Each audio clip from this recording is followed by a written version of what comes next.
The Deep Space Monitoring Station on Europa was quiet that night, just like any other night in the past 15 years. Tom Baker sat at his station, sipping his fourth cup of coffee, his eyes scanning the countless data streams flowing across his screens. Most people thought these stations were just for show, a way for governments to pretend they were watching the stars. They were wrong. A soft beep caught his attention. At first, he thought it was just another piece of space rock, one of the thousands they tracked daily. But this was different. The signal was moving against the normal patterns of space debris. Not only that, it was moving fast, impossibly fast. "Control, this is Europa Station," Tom spoke into his communicator, his voice steady despite his racing heart. "We have multiple objects moving at." He double-checked the readings. "Sir, they're moving at FTL speeds." The response was immediate. "Confirm readings, Europa Station." "Confirmed. Control. 5 objects, larger than any known human vessel, approaching from beyond the Kuiper Belt. They're not even trying to hide." Within minutes, alarms were blaring across every major military installation on Earth, Moon, and Mars. In his office at the Global Defense Command in Geneva, Admiral James Thompson stood before a wall of holographic displays, his weathered face illuminated by the red warning lights. "Show me," he ordered. The main screen filled with data streams and trajectory predictions. The objects were moving with purpose, following a course that would bring them directly into the solar system. This wasn't a random occurrence. This was planned. "Get me the Council," Thompson commanded. Priority Alpha. The Global Defense Council had existed in secret for 3 decades, preparing for this exact moment. 12 screens flickered to life around Thompson's office, showing the faces of military leaders from every major nation on Earth. "Ladies and gentlemen," Thompson began, "the moment we've been preparing for has arrived. First contact protocol is now in effect." He paused, allowing the weight of his words to sink in. "But not standard protocol. Activate Protocol Omega." A collective intake of breath could be heard across the screens. Protocol Omega was the contingency no one had ever wanted to use, the one that assumed hostile intent from the start. "Admiral," one of the council members spoke up, "are you certain? If we're wrong about this—" "We're not wrong," Thompson cut in. "The patterns match exactly what we discovered 20 years ago. The same approach vectors, the same energy signatures. They think they're being clever, using the Kuiper Belt to mask their approach." A grim smile crossed his face, just like they did with the others. The council members knew what he meant. 2 decades ago, humanity had made a discovery that changed everything. Evidence of alien surveillance devices on Mars, along with records of other civilizations that had been studied, evaluated, and ultimately eliminated. "Begin evacuation of all non-essential personnel from outer system bases," Thompson ordered. "Activate all sleeper platforms, and most importantly," his voice hardened, "don't let them know we see them. Not yet." Across the solar system, humanity's greatest secret began to stir to life. Orbital platforms that appeared to be simple communication satellites revealed hidden weapon systems. Automated mining operations in the asteroid belt switched from resource gathering to military modes. Deep beneath the lunar surface, massive hangars hummed with activity as ships and weapons that weren't supposed to exist prepared for war. Back on his station, Tom watched as new orders scrolled across his screen. To any outside observer, Europa Station appeared to continue its routine operations, broadcasting the same mundane signals it had for years.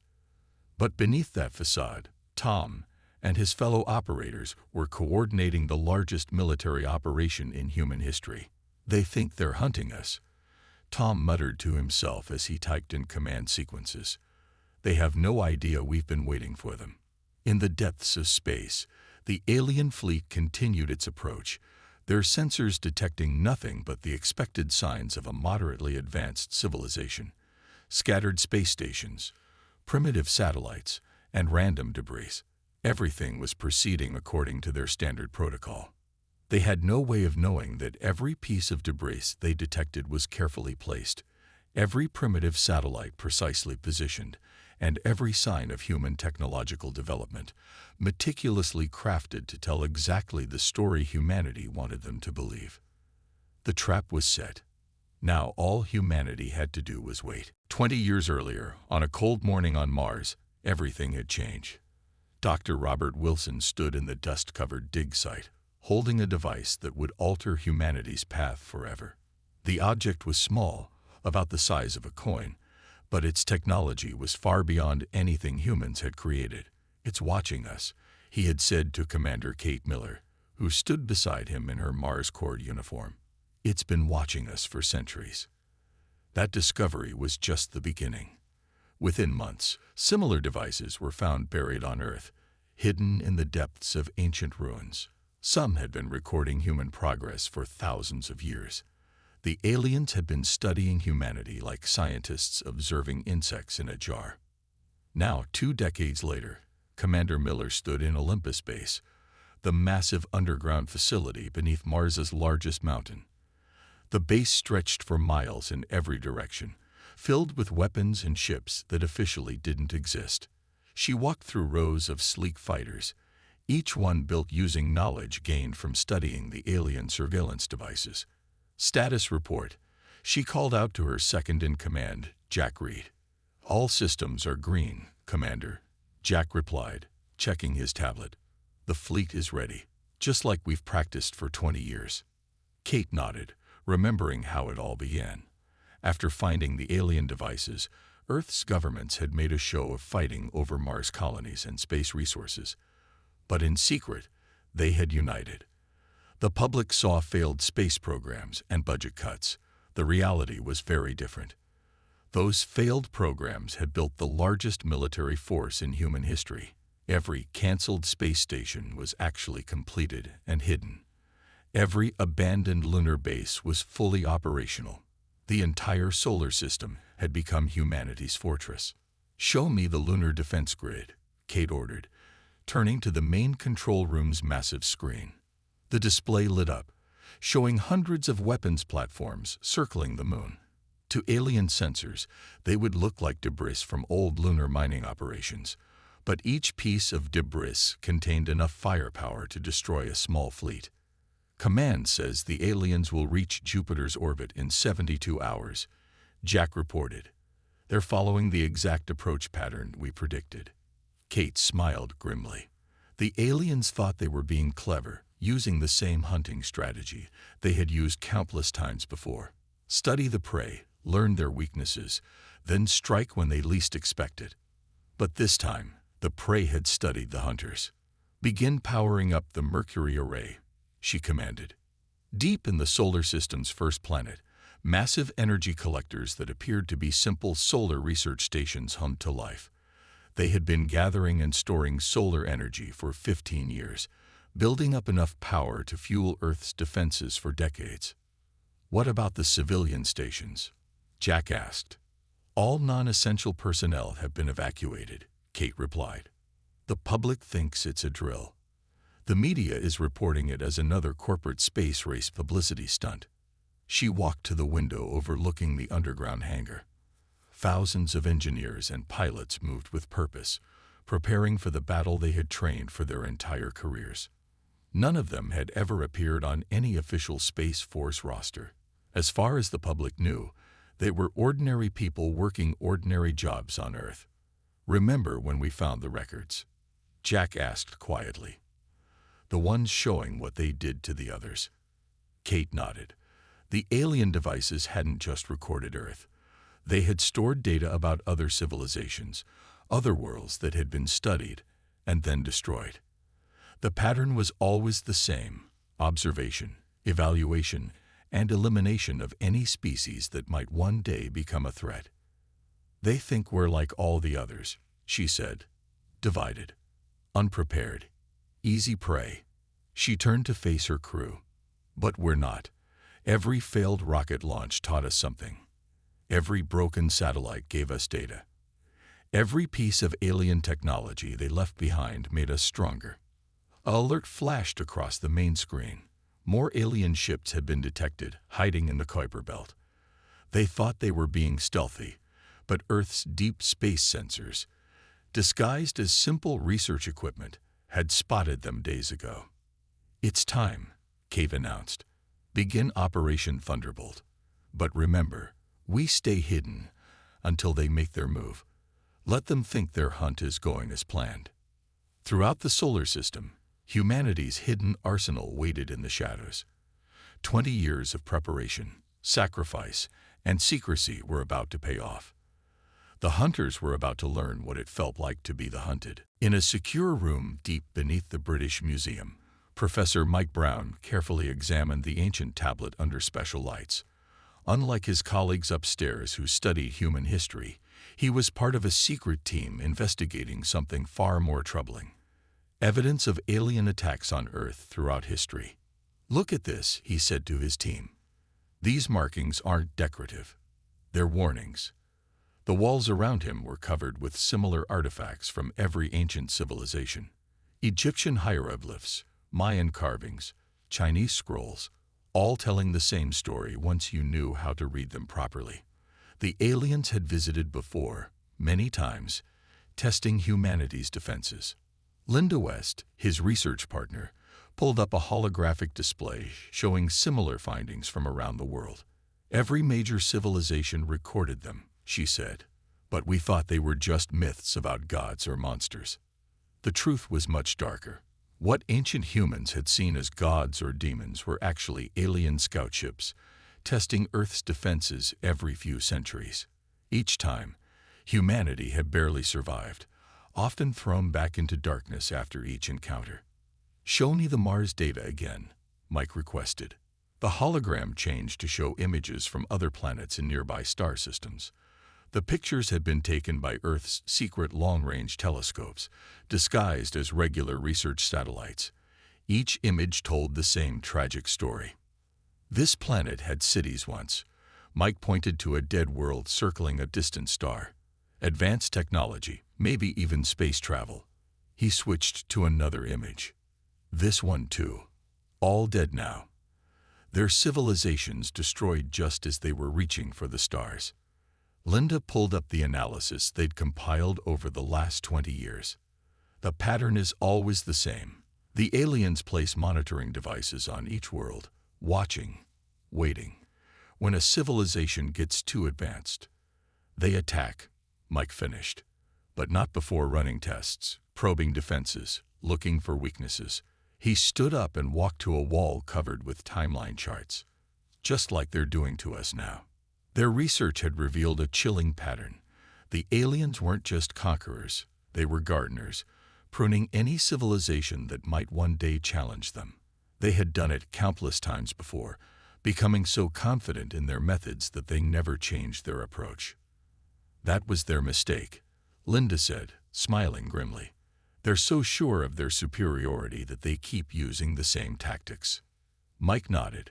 Thanks to the ancient warnings and recovered alien technology, humanity had pieced together the aliens' entire hunting strategy. Every move they would make, every tactic they would use, had been recorded by their previous victims. "Look at these numbers," he said, pointing to new data streaming in from the deep space monitors. "Their fleet positions, their approach vectors, they're exactly where we predicted they would be." The aliens were following their usual pattern perfectly. They thought they were being clever, hiding their main fleet behind Jupiter while sending scout ships to test Earth's defenses. In their arrogance, they never considered that humanity might be ready for them. "Send the final analysis to command," Mike ordered. "They need to know they're following the standard invasion pattern exactly." As Linda transmitted the data, an alert flashed on their screens. The alien scout ships had begun their first probe of Earth's orbital defenses, just as the ancient warnings had predicted they would. "Right on schedule," Mike muttered. He activated his secure link to Global Defense Command. "Admiral Thompson, this is Professor Brown. They're executing exactly as the historical records showed. They'll test our outer defenses first, then retreat to analyze the data." "Excellent," Thompson's voice crackled through the speaker. Everything is proceeding according to plan. Maintain observation and continue analysis." Mike turned back to the ancient tablets, his hand running over the warnings carved by long-dead hands. Those ancient people had died trying to warn future generations about what was coming. Thanks to them, humanity had learned, prepared, and waited. "For thousands of years, they've hunted us," he said quietly. "They never thought we'd learn to hunt them back." Around the solar system, humanity's hidden forces remained still and silent, waiting for the right moment. Like a spider waiting in its web, they would let the aliens make the first move. After all, that's what all the ancient warnings had taught them to do. The alien fleet moved silently through the space between Mars and Jupiter. Their sensors swept across what appeared to be a primitive solar system, filled with nothing but basic satellites and random space debris. The alien commander, watching from their flagship, felt almost disappointed. This would be too easy. In her command center on Mars, Commander Kate Miller watched the alien fleet's approach on her screens. Everything was going exactly as planned. The aliens saw what humans wanted them to see: a helpless civilization about to be conquered. "All stations, maintain silent running," she ordered through a secure channel. "Let them come closer." The alien ships passed through the first ring of debris near Jupiter's orbit. Their scanners detected nothing unusual about the scattered pieces of metal and rock. They had no way of knowing that each piece of space junk was actually a carefully placed sensor, tracking their every move. "They're entering the kill zone," Jack reported from his station. "All weapon platforms report ready." Kate nodded, but kept waiting. Timing would be everything. The aliens needed to be fully committed to their attack before humanity revealed its true strength. The first alien scout ships reached the asteroid belt. They began their standard scanning procedure, looking for primitive defense systems to disable. Instead, they found only old mining equipment and abandoned research stations. "Time to show them their first surprise," Kate said quietly. "Operation Thunderbolt begins now." Across the asteroid belt, hundreds of seemingly dead mining stations suddenly came to life.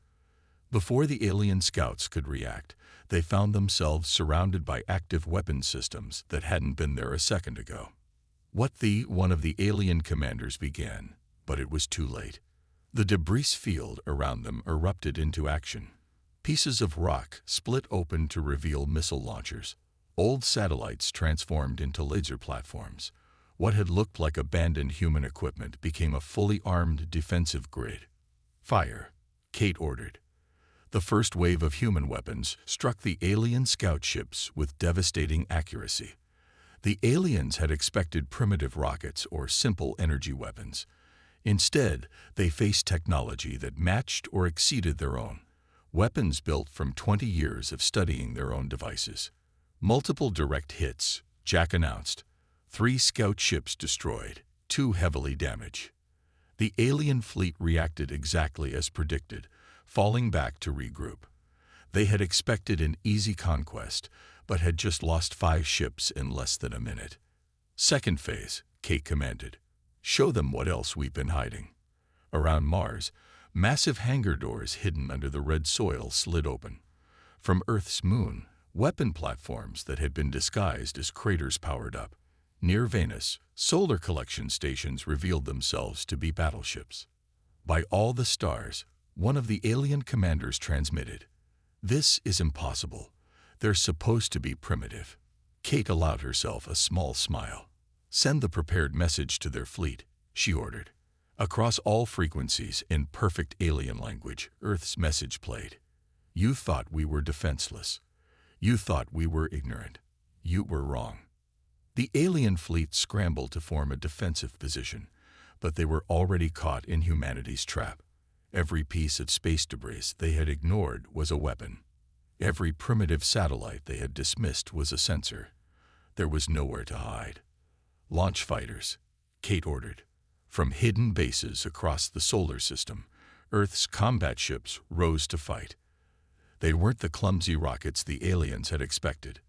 These were ships built with restored alien technology, crewed by pilots who had trained for this moment their entire lives. "Enemy fleet is in chaos," Jack reported with satisfaction. "They're trying to regroup near Ganymede." "Don't let them," Kate commanded. "Keep them separated. Execute attack pattern Delta." The human forces moved with practiced precision, forcing the alien fleet apart. Years of studying their tactics had taught humanity exactly how they would react under pressure. In their command ship, the alien leaders watched in growing horror as their carefully planned invasion fell apart. They had come to hunt what they thought was easy prey, only to find themselves caught in a trap 20 years in the making. "Send word to their commander," Kate ordered. "Tell them this is just the beginning. Tell them to remember this day, the day they learned that humanity was done being hunted." The battle for the solar system had begun, and for the first time in their long history of conquest, the aliens found themselves on the defensive. Admiral James Thompson stood in Earth's main broadcast center, hidden deep beneath the Rocky Mountains. Around him, banks of computers hummed as technicians prepared to send humanity's message to the retreating alien fleet. This wasn't just going to be a transmission. It would be humanity's declaration of strength to the entire galaxy. "All channels ready, sir," reported Mark Wilson, the head of communications.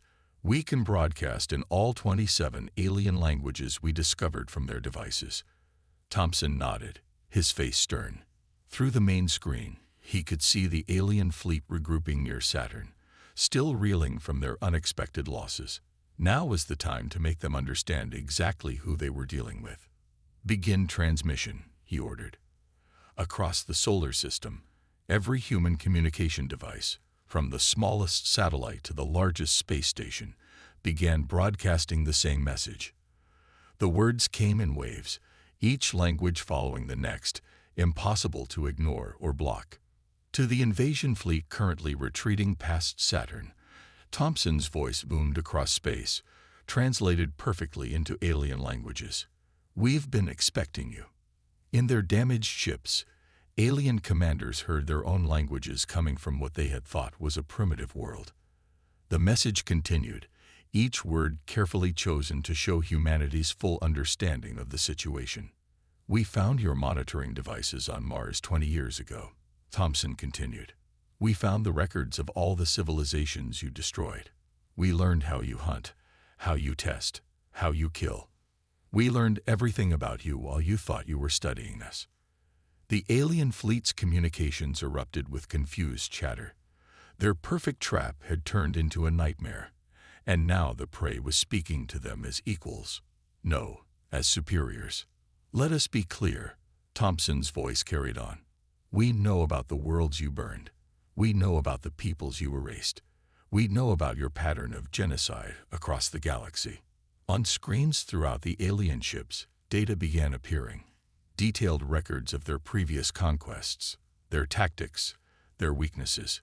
Humanity was showing them that their every secret had been exposed. "But we are not like the others you destroyed," Thompson declared. "When we discovered what you were, we didn't panic. We didn't fight among ourselves. We prepared. Every failed rocket launch you saw was planned. Every primitive satellite you detected was placed exactly where we wanted it. Every sign of weakness was a carefully crafted deception." In the broadcast center, Mark checked the alien fleet's reactions. "They're receiving everything, sir. All their ships are locked on our transmission." Thompson's voice grew harder. "You thought you were watching us grow, deciding when to strike. The truth is, we were watching you, learning from you, preparing for you. Those surveillance devices you left behind, we didn't just study them. We improved them. Everything you see around you, every weapon, every ship, every defense system, was built using your own technology against you." The message was being picked up by other alien civilizations now, spreading across nearby star systems. Humanity's voice was reaching farther than ever before. "This is humanity's first and final warning to your species and any others who might share your conquering ambitions," Thompson continued. "We are not prey. We are not helpless. We have never been helpless. We let you think we were weak because we wanted to know everything about you before we revealed our strength." He paused, letting the words sink in. "Look around you. Look at your damaged ships. Look at your dead crews. This is just a fraction of what we can do. We've spent 20 years building weapons you haven't even seen yet. We've prepared defenses you haven't discovered. We've created technologies you don't understand."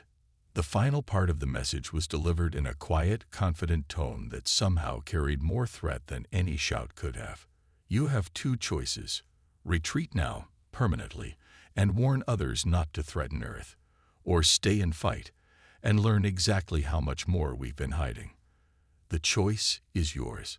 But remember, we've spent 20 years preparing for either answer." As the message ended, the alien fleet hung motionless in space, their commanders facing a decision none of them had ever expected to make. For the first time in their history of conquest, they weren't the ones in control. The hunters had become the hunted, and humanity was just getting started. The alien fleet's response came 3 hours after Earth's message. Their supreme commander's voice echoed through human communication systems. "No primitive species can defeat us. Your defiance will be your end." In Mars Command, Commander Kate Miller shook her head. "They still don't understand," she said to her crew. "That's exactly what we wanted them to think." The alien fleet launched their standard invasion pattern, spreading out in a wide formation. They had used this same attack countless times to destroy other civilizations, but this time, something was different. "They're following the exact battle plan we predicted," Jack reported from his station, "moving into position just like they did at System 847. Kate smiled grimly. They had studied the records of that battle, where the aliens had destroyed another civilization. But humanity had learned from that dead world's mistakes. "Launch Operation Shadow," she ordered. Across the solar system, humanity's hidden weapons came to life. What the aliens thought were simple asteroids suddenly moved, revealing massive gun platforms. Abandoned space stations transformed into battleships. The very space around the alien fleet seemed to come alive with weapons. "Impossible," the alien commander transmitted. "Our scans showed nothing." "That's because we built our technology to hide from your specific scanners," Kate replied calmly. "We've had 20 years to study exactly how you see things." The battle erupted across the solar system. The aliens launched their first wave of fighters, expecting to face primitive human defenses. Instead, they met Earth's own advanced fighters, each one piloted by someone who had trained specifically to fight this enemy. "Launch the AI defense grid," Kate commanded. This was humanity's secret weapon, something the aliens had never encountered before. While they relied on standard battle tactics that hadn't changed in centuries, Earth's forces were guided by artificial intelligence that could adapt and change strategies in seconds. The alien ships found their usual attack patterns predicted and countered before they could execute them. Every move they made was met with a perfect counter-move, as if the humans could see the future. "We are reading multiple alien ship signatures approaching from the Kuiper Belt," Jack announced. "Their reinforcements are arriving." Kate had been waiting for this. "Activate the outer system defense grid." The alien reinforcements suddenly found themselves caught in a massive trap. The comets and outer system bodies they had passed, thinking them natural objects, were actually disguised weapon platforms. The reinforcement fleet was caught in a devastating crossfire before they could even join the main battle. "Their main fleet is splitting up," Jack reported. "They're trying to regroup near Jupiter." "Not this time," Kate said firmly. "All units, execute Operation Thunderstorm." The space around Jupiter lit up as hundreds of hidden human ships emerged from the gas giant's atmosphere. For years, humanity had maintained secret bases in Jupiter's storms, waiting for this moment. The alien fleet found itself surrounded on all sides. Their standard tactics were useless. Their advanced technology was matched or exceeded by human weapons. For the first time in their history of conquest, they were the ones being hunted. "Their flagship is taking heavy damage," Jack reported with satisfaction. 5 more of their capital ships have been disabled. The alien Supreme Commander's voice came through again, but this time it held a note of fear. "What are you?" Kate's response was calm but firm. "We are what you forced us to become. We are humanity united. We are the prey that learned to hunt the hunters." The battle continued for hours, but the outcome was never in doubt. Humanity had spent 20 years preparing for this exact fight, while the aliens had spent those same years growing comfortable and overconfident. "Enemy fleet is in full retreat," Jack announced finally. "They're abandoning their damaged ships and pulling back past Neptune's orbit." Kate watched the tactical display as the mighty alien armada, which had destroyed so many civilizations before, fled from Earth's forces. This wasn't just a victory. It was a message to the entire galaxy. "Send word to Admiral Thompson," she ordered. "Tell him Phase 1 is complete. The hunters have learned their lesson." As the alien ships disappeared into deep space, humanity's forces remained vigilant. They had won this battle, but they knew it was just the beginning. The galaxy would never be the same after today. 1 month after the battle, Admiral Thompson stood at the window of Lunar Base 1, watching Earth rise over the moon's horizon. The view had changed since the battle. Now Earth's orbital space was filled with openly visible defense platforms and patrol ships. There was no more need to hide humanity's true strength. "Sir," a young officer approached with a datapad. "We're receiving transmissions from 17 different alien civilizations. They all want to talk." Thompson smiled slightly. Word of humanity's victory had spread quickly through the galaxy. The species that had terrorized space-faring civilizations for millennia had been defeated, and everyone wanted to know how. In Mars Command, Commander Kate Miller was overseeing the cleanup operation. The wreckage of alien ships was being carefully collected and studied. Each piece would help humanity grow even stronger. "Another diplomatic request, Commander," Jack reported. "This time it's from the trading worlds of the Outer Rim. They're offering technology exchange." "Tell them the same thing we told the others," Kate replied. "We'll meet them at the Neptune Point Station. No armed ships allowed past Pluto's orbit." Earth had changed too. The public now knew everything about the 20 years of secret preparation, the hidden weapons, the alien threat. Instead of panic, there was pride. Humanity had faced its greatest challenge and emerged victorious. Professor Mike Brown stood in his research room, now openly displayed in the British Museum's main hall. The ancient warnings about alien attacks, once hidden away, were now part of a public exhibition. School children gathered around as he explained how humanity had learned from history. "We weren't the first civilization they tried to destroy," he told the curious audience, "but we were the first to beat them. We learned from every civilization they killed, and we turned their own methods against them." In Geneva, the Global Defense Council had become public, its headquarters now a symbol of Earth's unity. Linda West presented the latest data to the assembled leaders. "The alien empire is collapsing," she reported. "Other civilizations they oppressed are rising up. Our victory showed them that the hunters aren't invincible." "And the hunters themselves?" one of the council members asked. "In full retreat," Linda replied with satisfaction. "They've withdrawn to their home systems. Our monitoring stations show they're dismantling their invasion fleets. They finally learned what it feels like to be afraid." But humanity wasn't celebrating yet. In secret facilities across the solar system, work continued.